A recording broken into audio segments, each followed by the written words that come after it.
If you're constantly feeling like you're unable to complete your to-do list for the day and that you're unable to achieve your outcomes and the outputs that you've planned for your days and for your week, and because of that, your goals in business seem elusive, like they're always one step ahead of you, and you're not quite able to achieve them in the manner that you've set out for yourself, like you're constantly falling short of your own expectations. Well, first of all, know that you're not alone. First of all, understand that there is a culprit, a hidden enemy, a silent enemy that's not really being addressed. And whether you've heard of it in the form of perfectionism or any other ways, and you still think that that doesn't apply to you, well, this video is going to basically explain to you why this may be something that you want to pay attention to. And it's going to preempt some of the things that you will encounter as you're setting out to solve client acquisition for yourself. And I'm saying this from the experience of our clients in our program, where we consistently currently fulfill this issue for our clients, which is B2B client acquisition. So in case you're wondering, my name is Shaban. I've spent over $10 million in ads over the last 4 years. I've worked in agencies and for agencies, helping them scale to 7-8 figures. I've also worked with 3-10-figure brands, corporate brands. And currently in our client acquisition firm, we help businesses, agencies, consultants, coaches to get a reliable stream of predictable ways to basically acquire new clients. Our program is done with you. So that means there is an element of the clients needing to put in their resources and to generate assets that are required, digital infrastructure for client acquisition. And we are seeing the kind of typical shortfalls in some of our clients' fulfillment, some of our clients' results. Typically with info products, the success rate is at about 10%, which is extremely low if you ask me. I've always been kind of averse to that, especially because from a coaching and accountability perspective, I know that more can be done for clients, for people to achieve their goals. And so when it comes to the reasons why this is not happening, if you are a perfectionist, or if you think that you might be, then these are the reasons why this is happening. And more importantly, this is what you can do to avoid it, to fix it, and to kick it to the curb and turn yourself into the productivity monster that you know you can be, that you know that you should be, because you feel like you're capable for more, you are destined for more, and you want to achieve more. But for some reason, when it comes to things that you actually need to produce, you need to output, there's a reason why you feel like maybe you're driving with the handbrake constantly on. And so we're going to dive right in. And the first thing that I want to basically preempt here, the first definition that I want to throw at you is that growth can only happen as a rate of learning and a rate of change. There is no growth without change. If you constantly over-prepare, if you constantly over-learn, that falls under the category of shelf development. It has a nice, pretty, fairly tacky name if you ask me, but it's a reality. Think of how many books you read. Think of how many articles you consume, how much content, short form content especially, you consume on a daily basis, and how much of that do you actually put into implementation. At the end of the day, there has to be a balance between your inputs and your outputs. And if you're not going to strike that, then you're basically going to spin your wheels, taking in way more than you need, ending up overthinking, overcomplicating. And now we're going to discuss the reasons why this is happening. One of the main reasons why people overprepare and don't actually pull the trigger, they don't allow themselves to take a proper swing at their goals and at the inputs required, is basically self-sabotage. Self-sabotage, as much of a paradox as it is, essentially means that we can't fail, right? Because if you don't even try, then you're not going to be ridiculed. You're not even going to judge. You're not even going to have anything out there to be sort of judged against. And the most important area where we see this really, really affect clients and aspiring business owners who need to build media in their companies is actually producing content, whether that's producing ads, whether that's producing videos, writing copy, where they need to be creative. The reason for that is that this is an outlet for creativity, and creativity does require a degree of vulnerability, of openness for your art, for your creation to not be received well, or for it to be ridiculed, for it to be rejected, right? And this is why content is so difficult, why creating content is so complicated. For some people, it's the writer's block. For other people, it's producing the actual videos, their ads. We go hard on video ads. We go hard on VSLs, video sales letters. It is required. It is required for you to sort of blend your brand into your business. Businesses are becoming more and more driven by personal brand. Businesses are not businesses, entities. Businesses are people. So there's an idea now which we're advocating very hard for, which is you need to have evangelists in your business. And if you're a founder, then you need to be that evangelist. So content is so pivotal and key right now. And the clients who are unable to pull that through reliably, predictably, and quickly are the ones that sort of fall behind, and for which the outcomes take too long to realize. There's a couple of things to be said about this. First of all, you missed 100% of the shots that you don't take. If you wait and if you produce 20 drafts of one video before you put it out, you're not going to get to where you want to get. Instead of, if you were to put one video out, one ad, and actually collate feedback from the world, from reality. This is a dynamic process. And also kind of like a ballistic missile, right? You put one thing there, it's an error, it's a no. You then swing, you then correct, course correction, and then all over and over again, you get to your right point. A lot of our clients come to us without a channel for acquisition that's not referrals, right? So even if they have an established business, even if you have an established business, if you don't have proof of market fit in the form of offer market fit, message market fit, product market fit on one channel, then you need to basically build that from the ground up. And so for all intents and purposes, you basically don't have a business on that channel. Because of that, you need to launch some hypotheses. There is nothing that you can kind of lean on and fall back on as the ultimate source of truth. Yes, we provide frameworks. Yes, we provide case studies and baselines and benchmarks of what works from the experience of our entire portfolio of clients. But at the end of the day, in your personal experience, in your personal business, the only way to know what your niche, what your ideal customer is going to be, is to actually put out content and to see what sticks, what works. What ad is going to get the highest click-through rates? What ad is going to engage viewers the best way possible? Which one is going to attract the most nurtured prospects who are going to show up to your sales calls? First of all, show up, because show up can be an issue, the rate. And second of all, come up nurtured and ready to buy, and not just tire kickers and time wasters, right? These things are a dynamic process. They're a result of a dynamic recursive feedback loop. And the only way to start that is to play the game. And that's where people kind of shoot themselves in the foot from the outset, and they don't even start. They don't even engage. They just consistently refine the scripts. They just consistently refine the ads. They go into research mode, into shelf development, and they prepare and over prepare, and the product never actually sees the light of day. And that is something that we constantly try and counteract. So really, there was an experiment, and I'm going to give you a couple of anecdotes, a couple of stories to drive this point home. An experiment between it was an art class, I believe, and the assignment was to take photos, right? Photographs. One of the assignments was an A/B test, an experiment where one of the cohorts was requested to take one perfect photograph, and the other one was requested to take 100 photographs, right? In the time span of, I believe, 2 weeks or something like that. And the conclusion of the experiment is that taking 100 photographs is the way to get to perfection, more so than trying to take one perfect photo from the outset.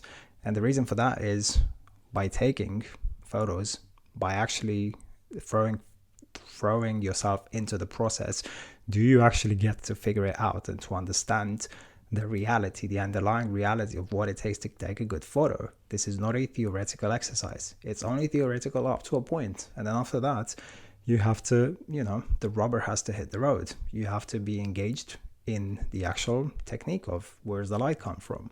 What is the framing like? What is this actually looking like at different stages of the day? Seeing is believing and understanding. There is no substitute. There is no substitute for actually being there in practice. You sitting with your phone and filming and producing a couple of ads is going to teach you more about ads production than watching 100 courses, because you could understand it perfectly theoretically. The abstract model in your mind is not going to match the reality of it verbatim, one for one, like for like. So there's just, it cannot be overstated. Take action, imperfect action, instead of perfect theory any time of day. Cool. So that takes us to the next thing, which is something is better than nothing. Yes, a average ad, an average video sales letter, an average sales funnel is going to get you more results than a perfect one that never gets realized and never gets finalized and never actually gets launched. I speak from experience, trust me. How many campaigns, how many ads that I've never launched, how many articles that I've written and never produced, never actually published. That never gets a chance, right? Even if it's terrible, even if it's absolutely atrocious, it's out there. It's actually one of the reasons why I am able to now produce these videos quite consistently and quite reliably, because I know that if they're out there and they get consumed by someone, they basically give me feedback from the market, which I can actually work with, I can operate on, and I can start analyzing. Is it my retention rate? Is it my hooks? What's the score here? Who am I attracting and how am I speaking to them? Maybe there's a couple of comments. Well, a couple of comments from the market is going to teach me more about what this market wants and resonates with than any sort of desk study exercise. And that's why we go so hard on trying to instill these mental frameworks in our clients so that they can actually be engaged, be in action, and actually get to the results that they want. If they win, we win. And finally, on that same line, Alex Hormozzi's metaphor, which is to drive a car, is marginally different than to drive an excellent car. So if you drive a Toyota versus you drive a Lambo, the difference is only marginal. I mean, it's quite significant, but in the sense of what a car is designed for, to get you from one point to another, there is not that much of a difference between a good car and an excellent car. Whereas the difference between no car and a car is colossal, right? It's between the difference between 0 and 1, between something and nothing. A funnel is going to get you some ROAS, some return on ad spend, and that may be 0, but at least it's going to teach you something. It's going to teach you the inversion, the negative of what you should not be doing. And then you're going to be one step closer to what you should be doing. An ad that tanks is going to teach you what a bad ad is, like Thomas Edison. You know, I didn't fail. I just found 100 ways or 1,000 ways on why and how this doesn't work.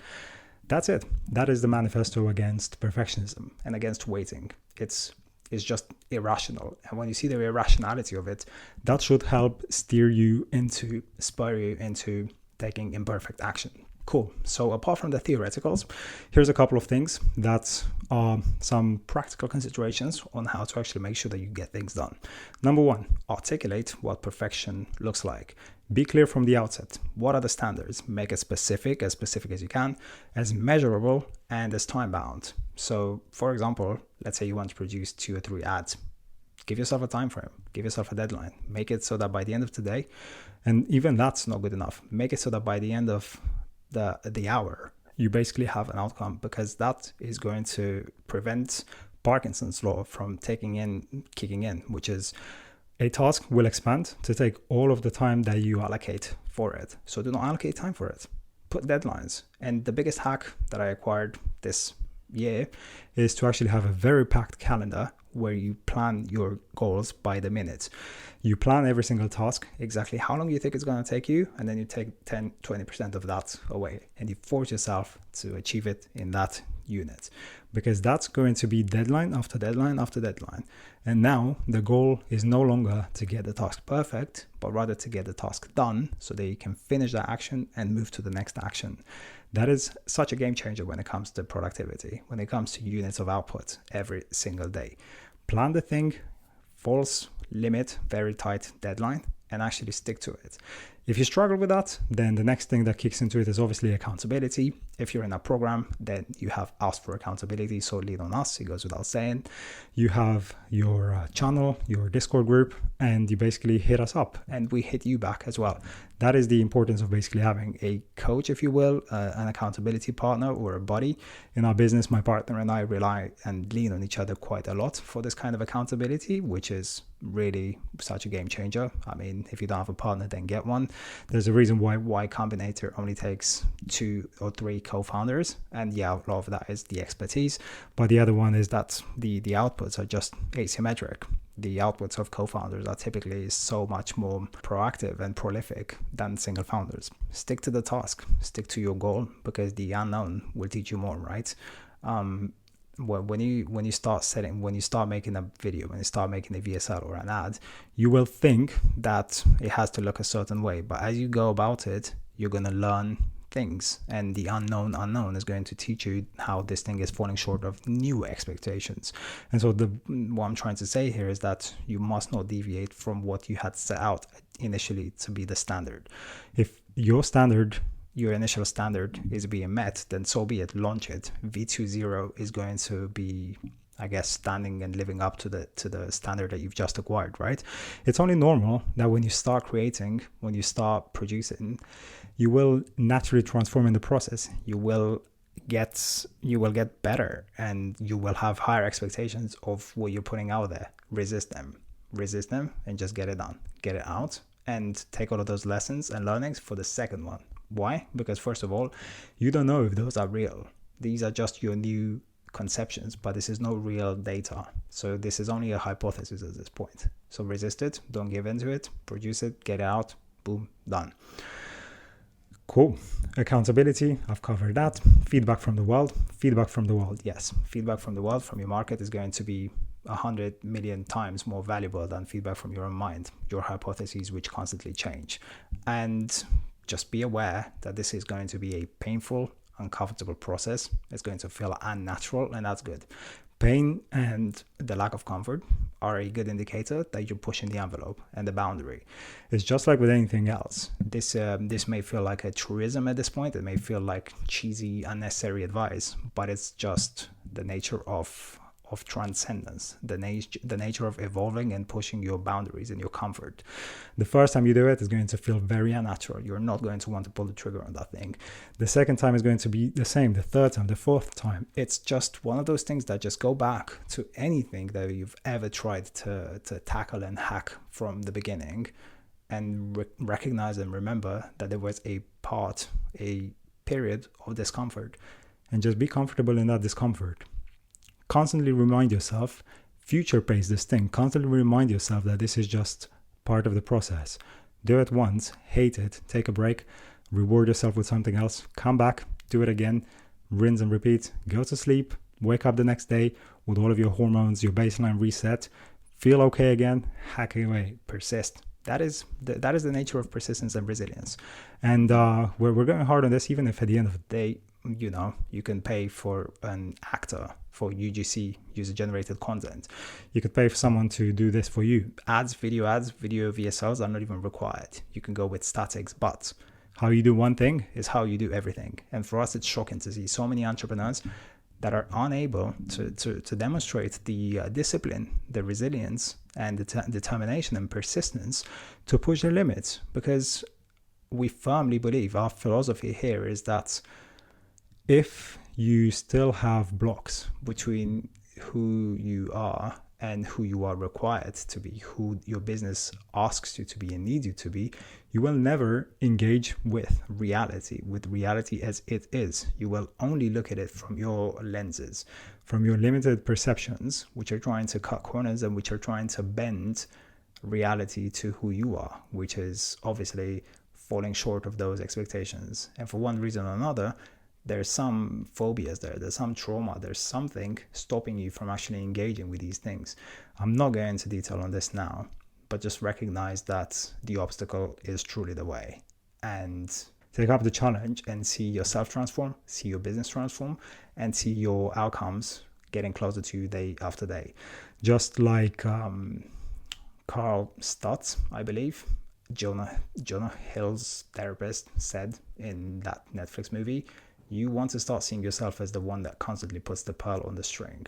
So there's a string of actions that you have to take every single day. And you don't focus on making the pearl perfect. You understand and accept that in each pearl, there's going to be a bit of dirt, a bit of crap, right? And you stack it, you put it on the string regardless. You're just the one that puts the next step on, the next pearl on the string. The goal is to complete the calendar. The goal is to finish the tasks that you've assigned to yourself. Accountability and drive to tackle the actions. 100 actions are better than one that's perfect, or none, because you could never even get out to begin with. Hope this helps. Hope this makes sense. We look forward to seeing your results. And if you want to get help and understand how our program is tailored to not just give you the information and not just give you the implementation, but also transform you and your business in the process, that you've got a link in the description. As always, hope this is useful. And until next time, crack at it. Have a nice one.